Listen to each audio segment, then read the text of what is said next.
Olá pessoal, hoje começaremos a falar sobre bactérias. Inicialmente eu vou trazer uma revisão entre a diferença de bactérias eucarióticas e procarióticas. Nos procariontes nós temos um grupo de organismos unicelulares, incluindo as bactérias e as arqueobactérias.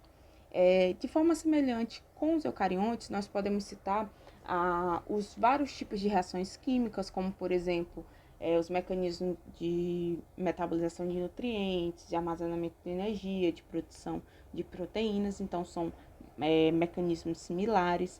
Também a composição da química desses tipos de célula, proteínas, lipídios, carboidratos, ácidos nucleicos. Porém, temos algumas grandes diferenças, principalmente em relação à parede celular e membranas e também pela ausência ou presença de organelas. No caso dos procariontes, nós temos um DNA que é circular, sem o isolamento, de uma membrana e não associado a estonas. A ausência de organelas envoltos por membrana, presença de substâncias complexas na parede celular, tornando essa parede bem mais complexa do que a parede que possa existir em células eucarióticas. Em geral, a reprodução dos procariontes é via fissão binária. Já nos eucariotos, a reprodução, em geral, ela pode ser via mitose, diferentemente dos procariontes. O material genético ele é separado por uma membrana e pode estar associado a proteínas cromossômicas estonas e também não estonas, e presença de organelas revestidas por membrana e podem conter paredes celulares, porém elas são mais simples do que as paredes dos procariontes. Nesse novo slide nós temos uma ilustração que mostra um resumo das principais estruturas existentes em uma célula procarionte, no caso específico de uma célula bacteriana. Óbvio que nem toda bactéria vai ter todas essas estruturas, tá? Mas é só uma revisão. Nós temos desde flagelos, desde fibras, nós temos ribossomos, nós temos uma membrana plasmática, uma parede celular, um material genético, entre outros. Ou seja, é um ser bem mais simples do que uma célula eucarionte.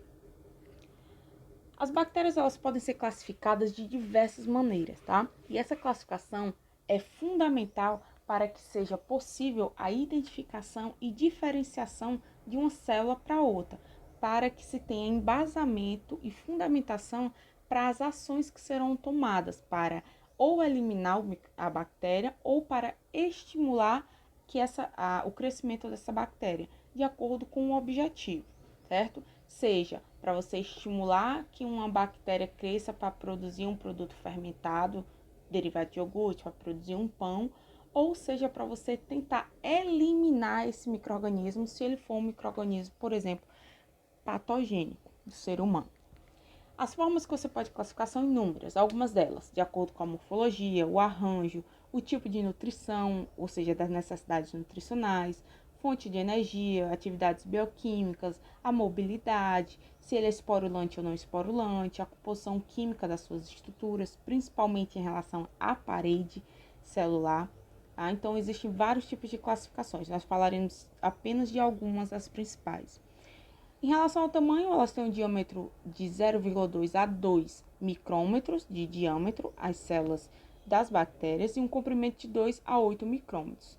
Nessa figura, nós vemos um comparativo em relação a um vírus, esse pontinho lá em cima, e a célula maior, que é uma célula de levedura, que é um ser eucarionte, em relação a essa estrutura da Escherichia coli na parte mais direita da figura.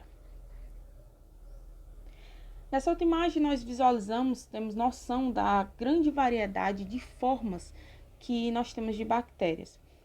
Essa grande quantidade de formas diferentes possíveis é um bom ponto para classificar as bactérias.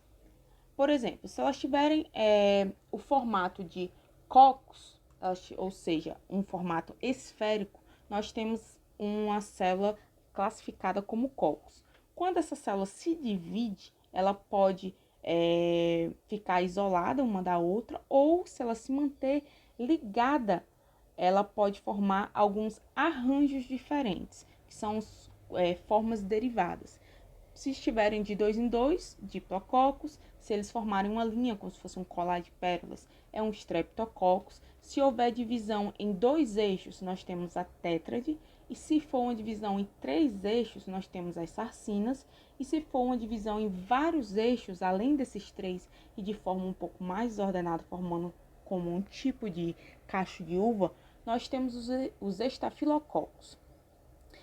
As imagens, elas têm uma escala, tá? Aqui, ó, de 2 micrômetros, para vocês terem noção mais ou menos do tamanho das células e fazer um comparativo entre cocos e as demais classificações que nós veremos aqui mais à frente.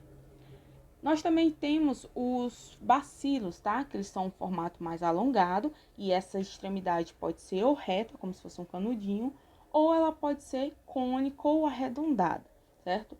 Porém, os arranjos possíveis para os derivados do bacilo são menores porque a divisão desse tipo de estrutura é apenas pelo eixo menor. Então, nós temos uma do lado da outra como se fosse um cordão de salsicha, tá? Então, se ela tiver de 2 em 2, nós temos os diplobacilos, vários, nós temos os streptobacilos. Tem também uma forma mais achatada, mais oval, que acaba se parecendo um pouco com os cocos, só que ele não é tão arredondado, são os cocobacilos. E se essa interação, esse arranjo for de forma lateral, agrupamento lateral, nós temos o que é mais conhecido como paliçada. No caso da morfologia em espiral, nós temos, quando é uma única célula, nós temos o víbrio, que ela é mais alongada, observem aqui, ó, o tamanho dela em comparação aos 2 micrômetros. Ela é mais alongada do que um bacilo, tá? Ela é maior e ela é curvada, como se fosse uma vírgula. Nós temos também, quando ela tem um formato helicoidal, ela tem e tiver um corpo rígido e a locomoção for por meio de flagelo, nós temos o chamado espirilo. Porém, se esse formato helicoidal for mais comprido e ela for uma estrutura flexível e sua locomoção for por filamentos axiais, nós temos o formato classificado como espiroqueta.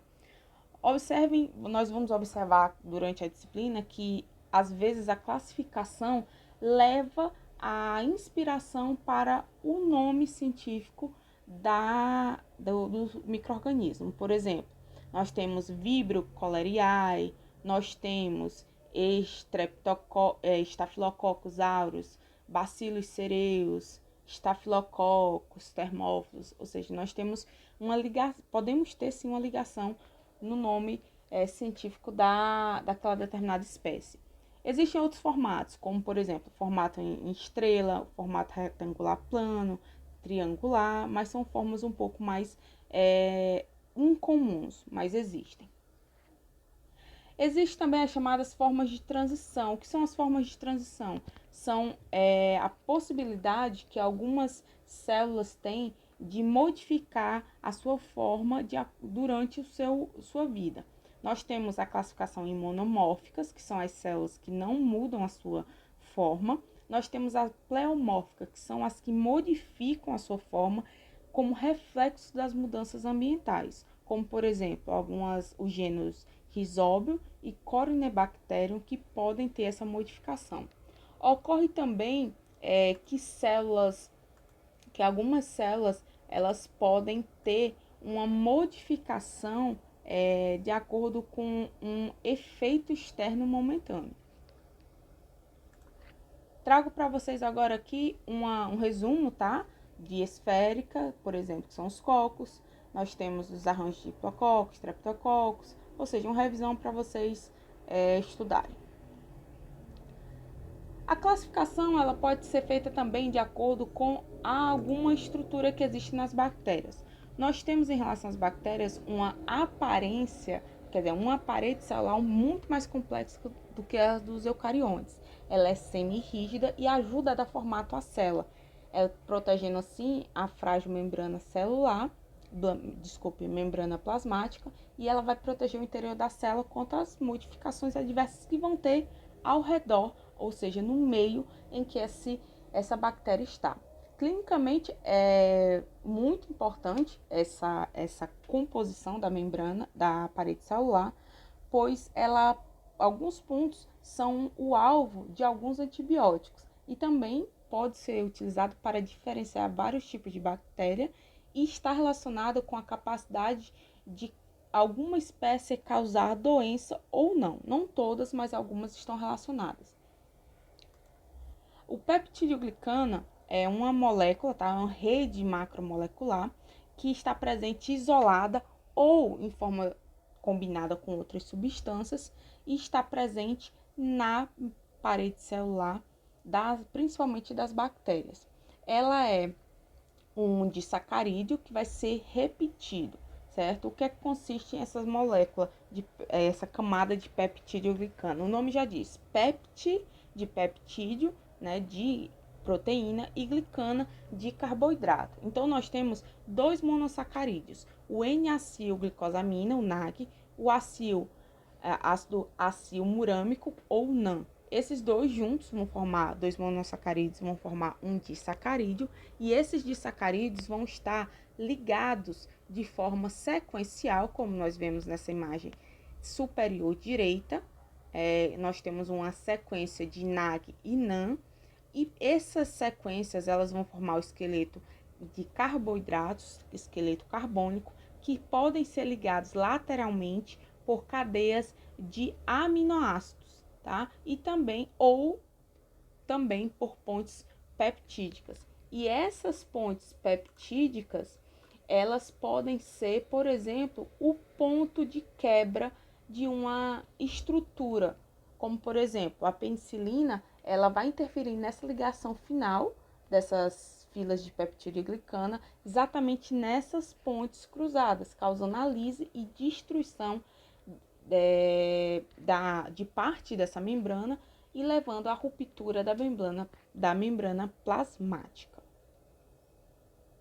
Nós temos aqui uma diferença entre as bactérias muito importante, que são a divisão de acordo com a coloração de Gram, em gram-positivas e em gram-negativas. E essa coloração visualizada nas análises é uma consequência das estruturas que existem na membrana, na parede celular das bactérias. No caso das gram-positivas, nós temos uma camada, muitas camadas de peptidoglicana, é uma camada bem espessa e rígida, e há a presença dos chamados ácidos teicoicos. O que são os ácidos teicoicos? Eles consistem basicamente de um álcool, como um glicerol, um ribitol e fosfato. E eles vão fornecer boa parte da especificidade antigênica da parede, tornando assim possível você detectar gram-positiva e gram-negativa em testes de laboratório. Esses ácidos teicoicos, eles podem ser lipoproteicos, quando ela atravessa a camada de peptidoglicana e se liga direto na membrana plasmática, ou ela pode ser o ácido teicoico de parede, que está ligado apenas à camada de peptidoglicana.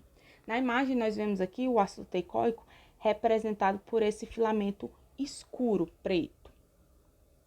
Já as gram-negativas são bactérias que têm uma ou poucas camadas de peptidoglicano, não é tão espessa, e, portanto, elas são mais suscetíveis ao rompimento mecânico, tá? Elas apresentam uma membrana externa, que é basicamente composta por lipopolissacarídeos, lipoproteínas e fosfolipídios, e tem várias funções, entre elas ser barreira para certos antibióticos, enzimas digestivas, lisozimas, detergentes, metais pesados, entre outros. Existe, que nós veremos mais no final da disciplina, testes para verificar se uma bactéria é gram-positiva ou gram-negativa. Um desses testes é o teste mais comum é o chamado coloração de Gram, que consiste na coloração com diversos corantes, intercalado por um processo de descoloração, para a visualização da cor final das bactérias. No caso, há uma coloração com um cristal violeta, seguido é feita uma fixação com uma substância denominada Lugol, que esse Lugol, ele, ao ser aplicado, ele forma cristais com o corante, com corante cristal violeta, que são muito grandes e eles não são capazes de escapar da parede celular. E quando ocorre a aplicação do álcool no processo de descoloração, a peptidoglicana nas gram-positivas, que é mais espessa, elas fica mais impermeável, aí não deixa esse cristal sair mantendo a coloração. Já nas gram-negativas ocorre um efeito diferente. O álcool ele vai dissolver a membrana externa das gram-negativas, deixando também os pequenos buracos e esse cristal, que daria a cor roxa, sai de dentro da célula.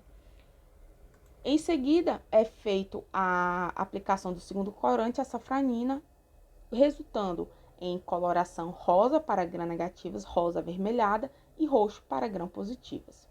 Nós continuamos nosso estudo no vídeo 2. Tchau, tchau!